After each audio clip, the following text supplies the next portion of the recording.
राष्ट्रवादी काँग्रेस पार्टीच्या कल्याण डोंबिवली युवक जिल्हाध्यक्षपदी पंचायत समितीचे माजी सदस्य आणि युवा नेते सुधीर वंडार पाटील यांची निवड झाली आहे। राष्ट्रवादी काँग्रेस पार्टीच्या पक्ष कार्यालयामध्ये प्रदेश अध्यक्ष सुनील तटकरे आणि युवक प्रदेश अध्यक्ष निरंजन डावखरे यांच्या हस्ते सुधीर पाटील यांना युवक जिल्हा अध्यक्ष पदाचे नियुक्तीपत्र देण्यात आले। यावेळी माजी उपमुख्यमंत्री आणि राष्ट्रवादीचे नेते अजित पवार, महिला प्रदेशाध्यक्षा चित्रा वाघ, माजी खासदार आनंद परांजपे, जिल्हाध्यक्ष रमेश हनुमंते आदी मान्यवर यावेळी उपस्थित होते। सुधीर पाटील यांच्या नेतृत्वानंतर त्यांचे गोळवले येथे मोठ्या उत्साहात स्वागत करण्यात आले।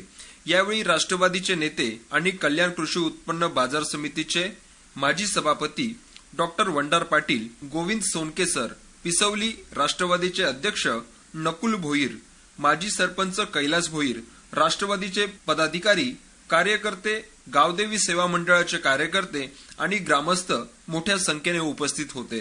प्रदेशाध्यक्ष सुनीलजी तटकरे साहेब, युवकचे प्रदेशाध्यक्ष माननीय निरंजनजी डावखरे साहेब, अजितदादा यांनी माझ्यावर जो विश्वास टाकला आहे, कल्याण डोंबिवली जिल्हा युवकांना प्रोत्साहित करण्यासाठी मी पूर्ण प्रयत्न करणार आहे।